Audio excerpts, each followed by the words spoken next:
Okay. Hi, everybody. How are you? Happy day. I hope you had a wonderful series of holidays. I hope you're still in the process of it if you're still celebrating. My name is Evil Joe. I'm with Gamers Galaxy, I am formal for Seven Tails Productions.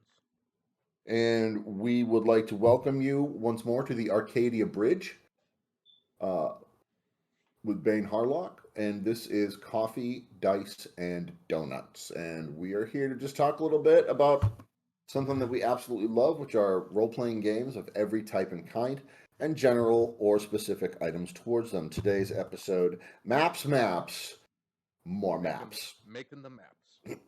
So, firstly, I just want to say a couple of things real quick. You ready?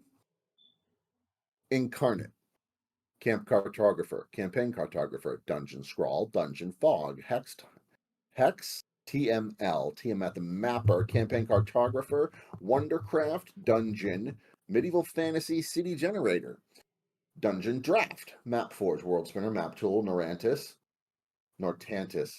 sorry, Astral Tabletop Map Builder, Otherworld Map Builder, Flowscape, RPG Map Editor 2, Dungeon Painter, Asgard. That is some, not all, just some hmm of the map generating software that has been developed and is now accessible for people to freestyle, create their own maps, create different styles, flavor, and types of maps.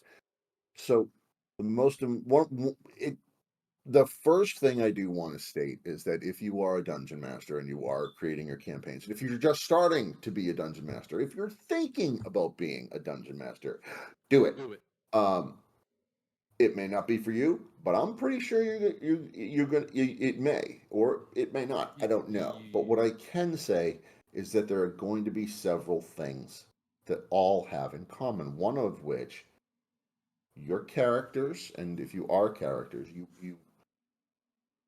you are in a world. There is a world setting. There is a local part of that world where you're in a smaller setting. So the use of maps from Dungeons and Dragons even began with its original inception. The reason for it is you got to know where you're going, you got to know where you've been, and you really should know what's in front of you. Right. Uh, it started with graph paper. I don't know uh, if I don't have any on me right now, I might. but graph paper is pretty basic. Yeah. It's a graph. Yeah. My first It's maps were mhm, absolutely graph paper. absolutely, and it can be as complex or as advanced as anyone creating them wants them to be. This is where it goes really into you really start sinking your teeth into this being a homebrew. This is yours. This hmm is your thing. This is your creation. Because that map is precisely what your adventurers are going to go through, what they're going to see, and the limits they're going to have as far as terrain, hmm obstacles, things they can cross, things they cannot cross uh, or go through. So maps have always been vital and part of it, and they really do create a kicker of imagination. From all of the books I love to read, a lot of them, you'll open that first page Yep. and there's this map of the world, or and it eventually becomes, and this is going from books you know from the famous set right now, George R. Martin, hmm A Song of Ice and Fire, also known as the Game of Thrones, going all the way back to the Lord of the Rings, Yep. going and others in between, David Eddings, R.A. Salvatore, Stephen R. Donaldson, all of those writers, Robert Jordan, one of my most beloved authors, all of those, and Brandon Sanderson, of course, who finished the series, to give credit where credit's due, and Brandon Sanderson on his own. All of this stuff, every book you would open it up, there's a map. Yep. Here's the world, here's where they are, here's where he is. and that that that is an extremely centering and comforting thing that everyone will know this Yeah. world. Those were definitely some of the things that I like, even when I was a kid. Those were the things I ended up looking at right away. Because as you said, Mhm. they're on the first page, and I'd open it Yeah, up and I say, I have no idea where any of these things are and what importance they have, but they're here, yeah. and I can reference them if I need to. I do remember that, yeah. Well, the book series, one of the books I'm reading right now is a Dragonlance book, and I think all the Dragonlance books. This one's on audiobooks. I can't audio a map, but that would be cool though. Yeah, all the Dragonlance books I think have a map of Kryn on it in it. Mhm. Yeah, So as they go about your adventures, like, oh, they started here, and now they're over here, and this is where they got attacked by elves. yeah.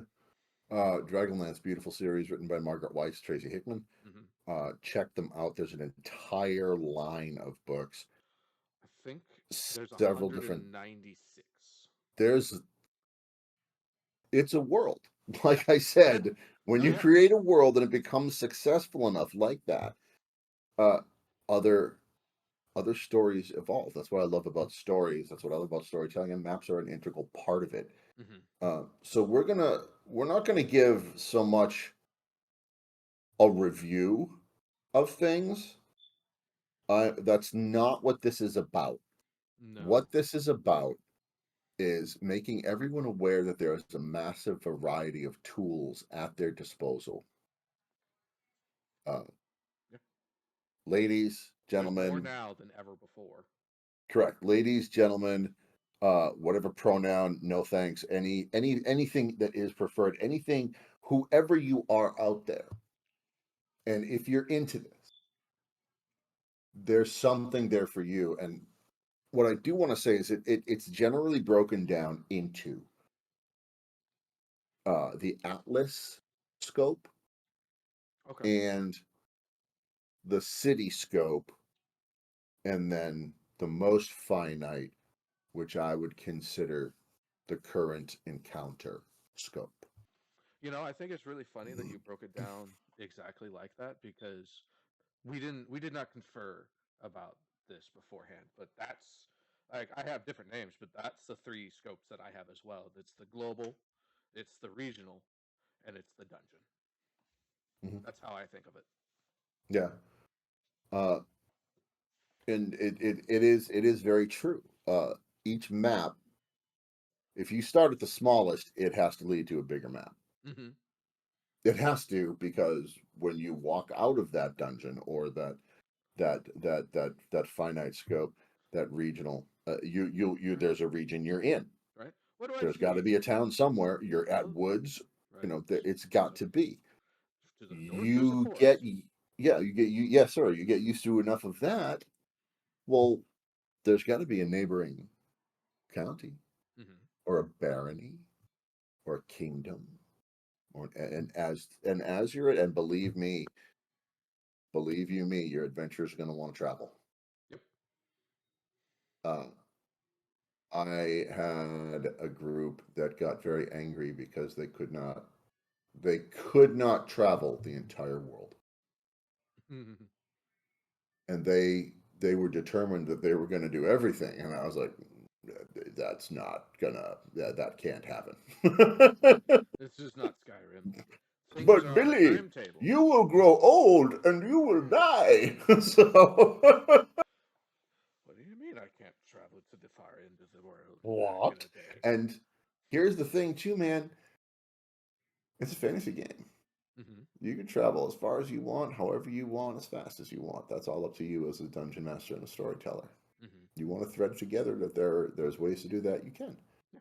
Uh, so there's there's those sets for everything. So let's start with, uh, if you go right with the formal, let's start with the global. Okay. So for me, it's really funny. Uh, in a way, I've been making maps since I was 5, because we used to have a turn-based strategy. Well, used to have. I still have it. We had a turn-based strategy game that lets you have a map editor. So I go in there, 5 years old, make some horrendous maps, just horrendous maps. You know, they were flat, they were boring. You know, like this, it's just dirt, and there's a couple of castles, and you know, go kill them with your 3,000 crusaders. Yeah, yeah, yeah, Yeah. yeah. But you know, like yeah, I've been like working on that for most of my life, and it wasn't that hit me kind of recently when you proposed the idea of this episode to me, because I was like, well, I still use that map maker. Been doing this for a while. Yeah. I still use that map maker. The like two of the games that I have that are homebrew, I use that map maker What is for it? my world map. It's What's Heroes it of Might and called? Magic. Is it really? Yeah, it's the one I'm the most familiar with, and I'm just like, why stop? You know. Yeah. So Uh, you listed all these things, and I wanted to say, as you mentioned with the graph paper, really your imagination's limit. If there's a tool that you are more comfortable with and all this other stuff, use that too. There's no mm, rules. There's no yeah. rules. No You're one's it. gonna say that looks weird. The word I heard is that looks like Dwarf Fortress. Yeah. You're in a lovely series of fields. Okay. And then Yep. there's a giant desert. Yeah, Wait, what? exactly. Yeah, it's a desert. Well, hold, and they're not going to go. That doesn't make sense. They're going to go. Wow, it's a desert. We better Well, travel you say carefully. that. I you say that, and I did have a player who's like, that doesn't make sense. You're right. There's a lot of storms between the ice and the desert. Yeah. So, but like being able to, just decide stuff like that can be like stories are wherever you put them. You know, Mhm, why is there a tundra next to a desert? Is the desert cold? Is the desert hot? mhm, What does it look like? Like I've been looking at geopolitics for my worlds because like I want to have like this kind of organic, uh, you know, weather cycle. Because I feel like that would add a lot of flavor. Because like I live in the Midwest. You know what we have a lot in the Midwest? Storms tornadoes. and tornadoes, which are usually accompanying storms. Yeah. But yeah, Yeah. like I've always wondered. It's like, why do we have so many storms here?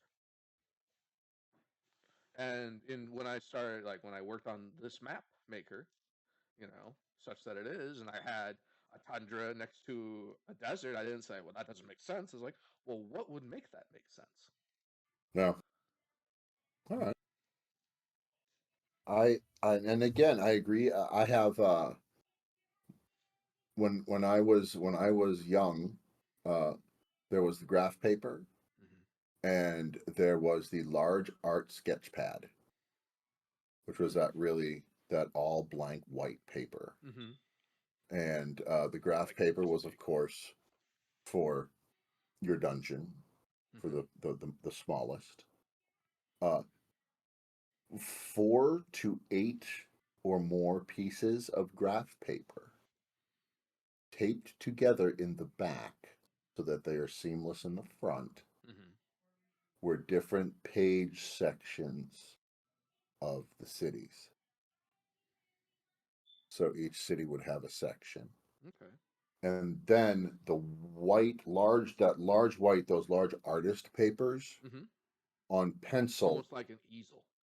correct, on pencil, and then very carefully redone in pen because I had a lot of free time on my hands. Other kids, social, sports, dating, pshaw. I've got a map to do.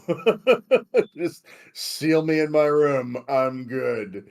And When's it he was doing it then? very I don't funny. know. I don't know. As he comes down for dinner, it's fine.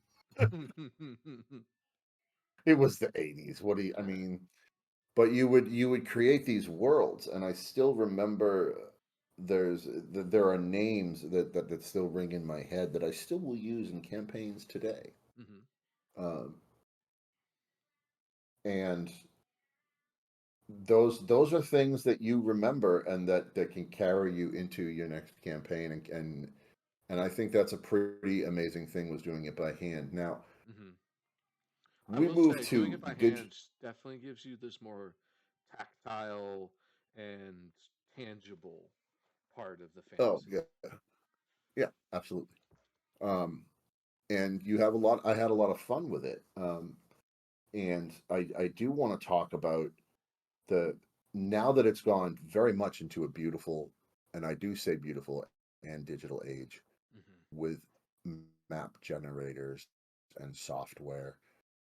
It'll, because it is the age of the computer, it allows you to do a real lot there. Like, for example, and really every one of the programs that I've mentioned, the that you have access to, is categorized under one of those three that we were speaking Hmm. of. Yeah, I use Uh, two separate ones. Well, I guess technically I there's use three different ones. yeah, there's another one, World Anvil. You can, Hmm. that's where you create these beautiful graphics of continents and oceans and weather patterns, polar caps, Yeah. currents, everything that you would want for your world. There are other ones that are slightly to a smaller scale, to that middling scale, regional, where it would be, uh, for example, medieval fantasy generator, city generator, Hmm. dungeon draft, dungeon fog, HEXTML, flowscape, etc. The finite, what I call the finite, and what is called the dungeon set, Hmm. um, would be ones that are more like Dungeon Scrawl, Hmm. uh, Dungeon Painter, Yeah, I've had a lot and of luck with Dungeon Alchemist. yeah, and Dungeon Alchemist, which is one of the newer ones. So they have everything that you would want, and give you a wide variety of tools. And when I say wide variety of tools, I'm just going to pick one because I have a little bit of experience with it, and that was Dungeon Fog, which is an amazingly fun and beautiful and addictive map creating system. Hmm. It also has more controls than trying to operate a mech warrior unit, Yeah, real yeah. life. It took me about a year Uh, to get the hang of yep, some of those. yep, yep.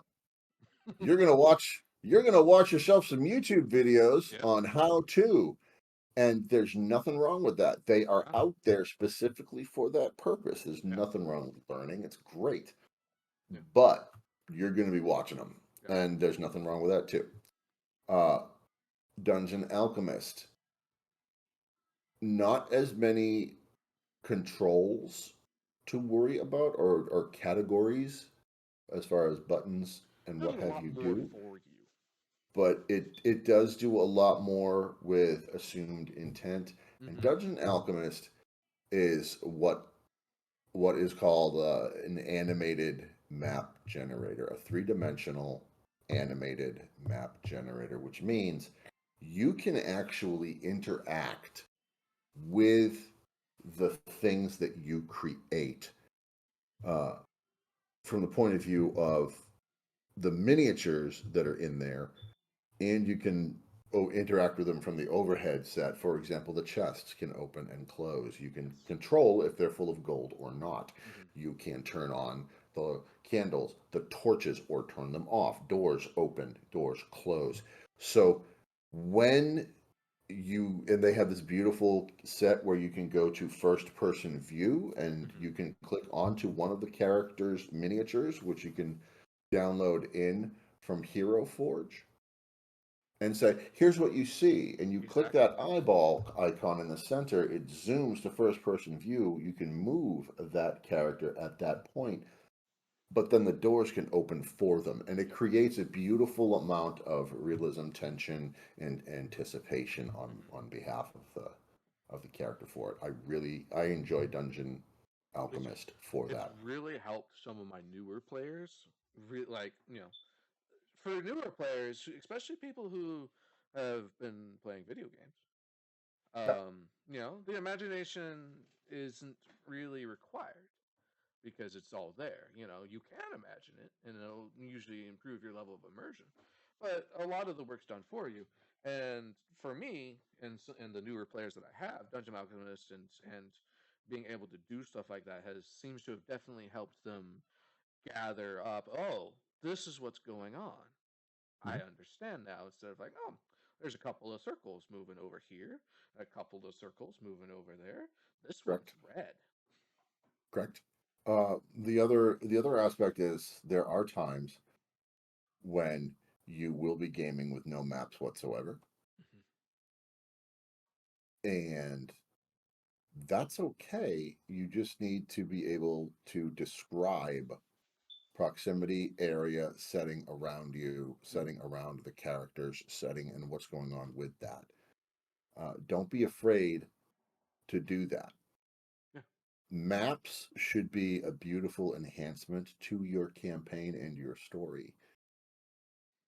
And sometimes, for example, I understand if you feel, but if and it's again as a storyteller, that's completely up to you Hmm.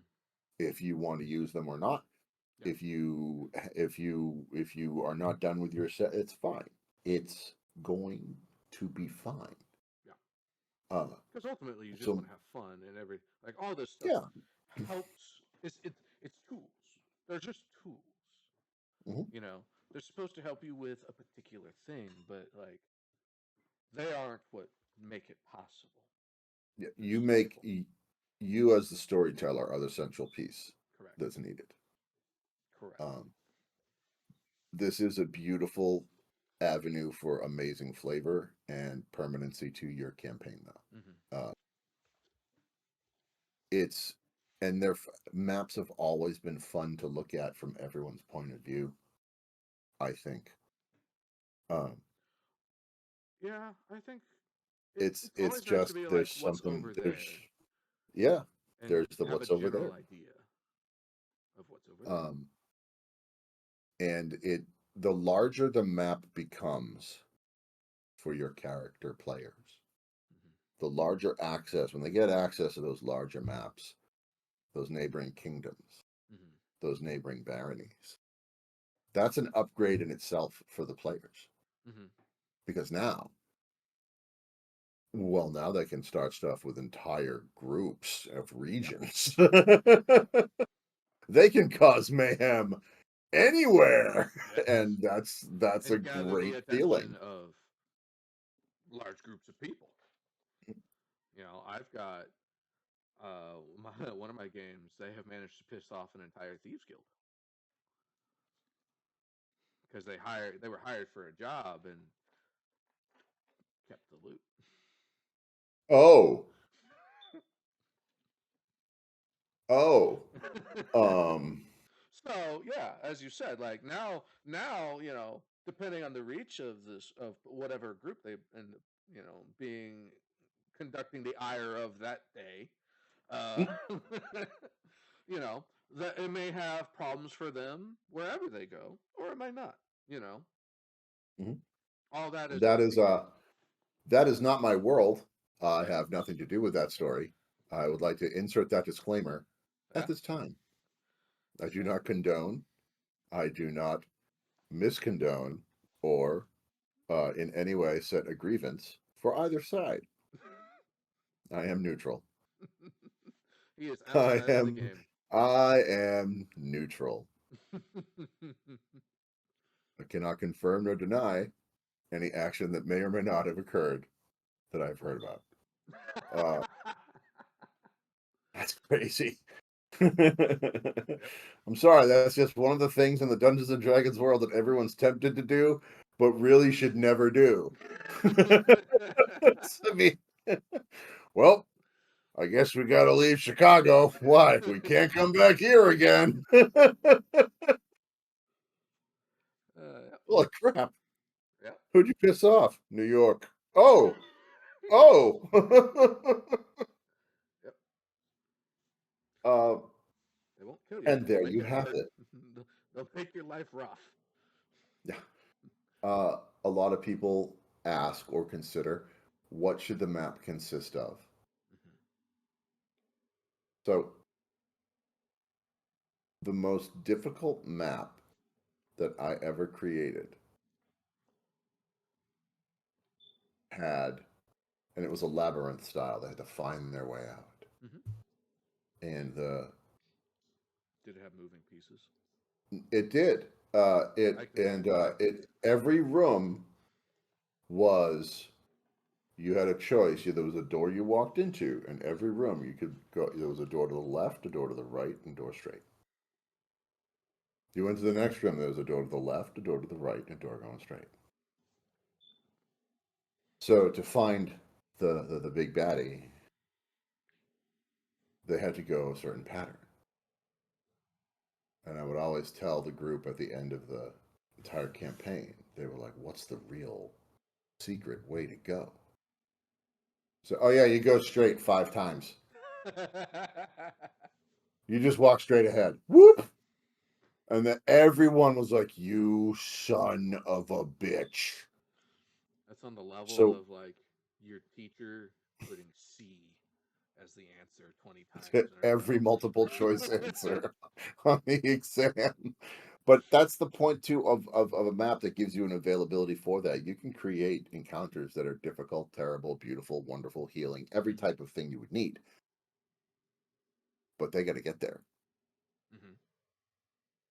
It also allows you to tell your players, so where do you want, where are you going now? Where are you going now? And people are like, okay, so I mean, where are we? And you can finally look at them and go, I mean, you've been tracking the map, haven't you? You have someone who's graphing the map. Right? Mm. Because that was one before the computerized, where a lot of people now share their maps Yep. online, and I do that as well.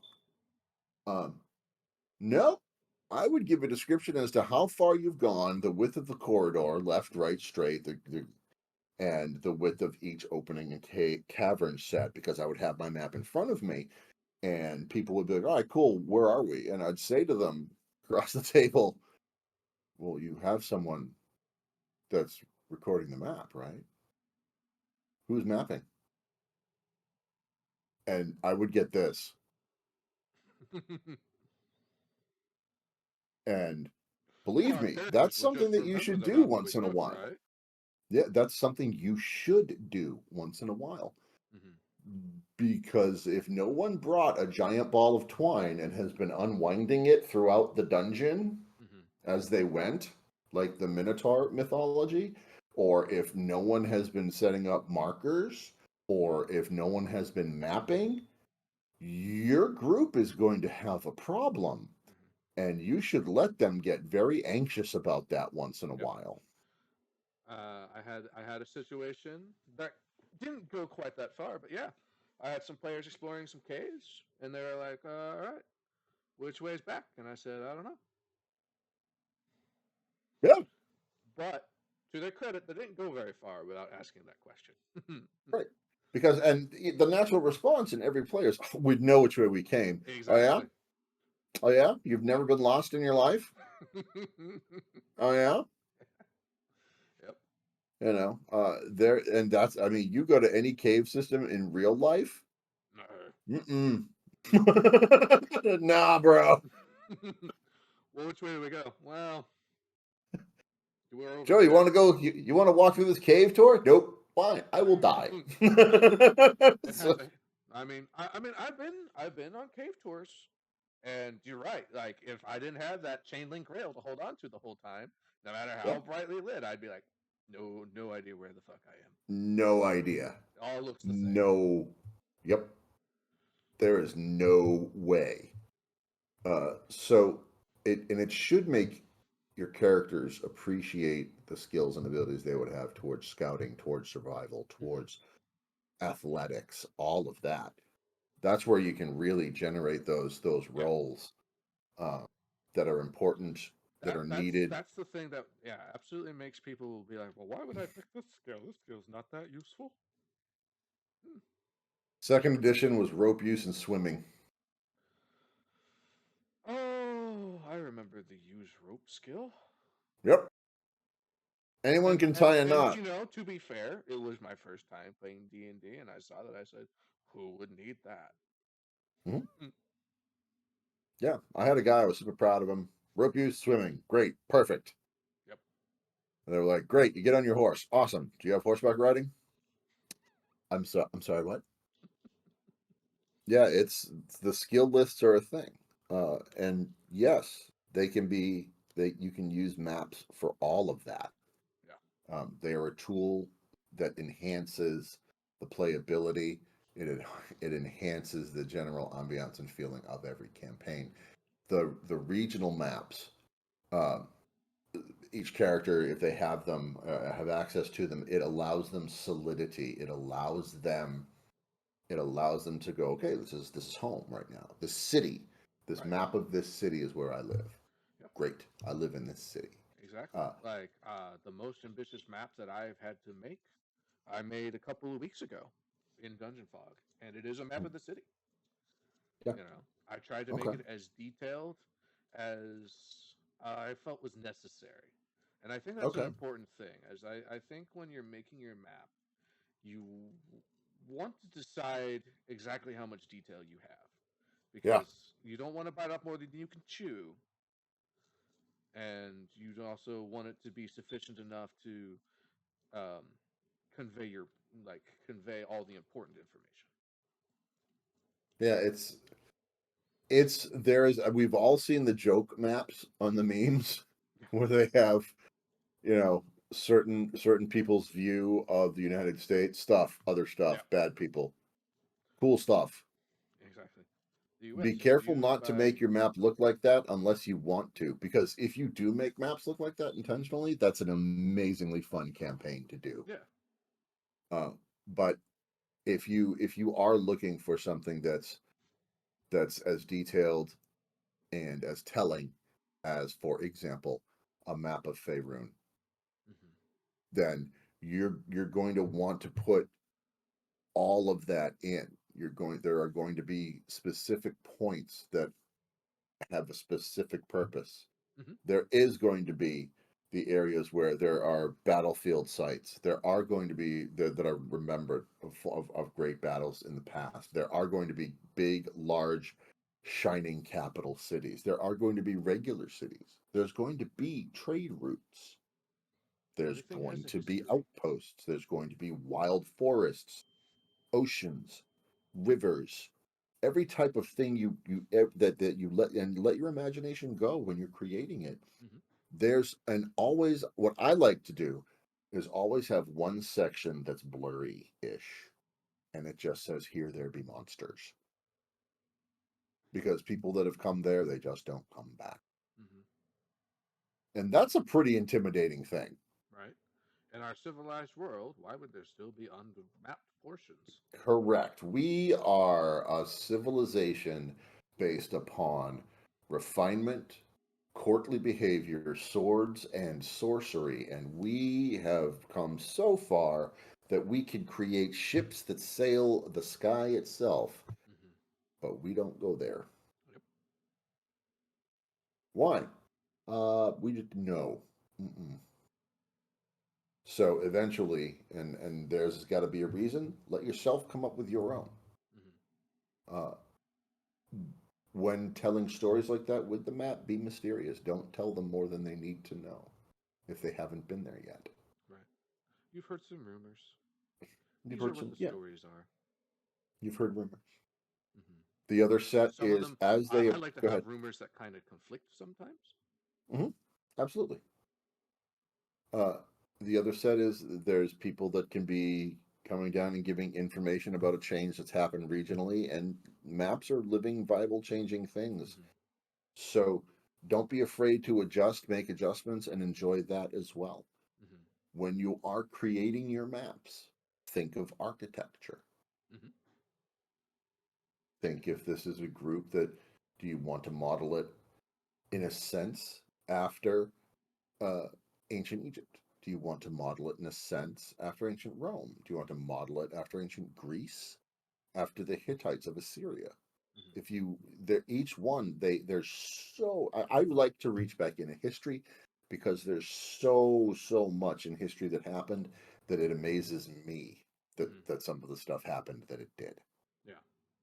For example, the Colossus. Yeah. At one point in the ancient world, you would be sailing your merchant vessels or whatever vessels, and you would sail under a gigantic bronze statue glowing in the sun of a great warrior welcoming you to the city. That's insane. Yep. It's insane. He had 1 foot on each part of the dock pier, each part of the land itself, and this massive tributary coming into the city itself, and this giant statue. That's insane to me. That's what they would look for from the ocean far away. Yep. Is is a giant, I like a that you golden picked that giant. because I always thought that was really cool, and I do have an amethyst titan in one Yeah, of my cities. it's a It's thing. an amazing thing. Like there's a reason why there were these wonders of the world, and those are great inspiration because like you get people together. Sometimes they want to build something really cool. Yep, that's pretty much what happens. We're going to build cooler stuff than everyone else here Yep. Yep. and show we're the best. That's really Exactly. what a lot of it was. So take Hmm. that inspiration when you have a map and you have different cultures. Take that inspiration Yeah. to fact that that will be a natural thing amongst them. You know, your Yeah. your cultures are defined by who you like and who you don't like. Sometimes, your Mhm. neighbors have a lot to say, as well as the landscape itself. You know. And far to the north, there are the upstairs people. The people who is a barbaric tribe. They never sleep. Right? Well, no, you said the upstairs people, and I imagine like they have houses that have like built on stilts, basically. I used to live around there when I was a kid. Yeah. What, Canada? No, it's Humrock Beach, Massachusetts. Mm, There was a hurricane that came through. A lot of houses got damaged. mm-hmm. So the entire area raised all of their houses on 20-foot, 10 to 20-foot stilts. Yeah, And they're still there today. yeah. It's crazy. But yeah, they did it. You want to move out Um, of a flood zone? Nah, I'll just build my house higher. nah, I'm good.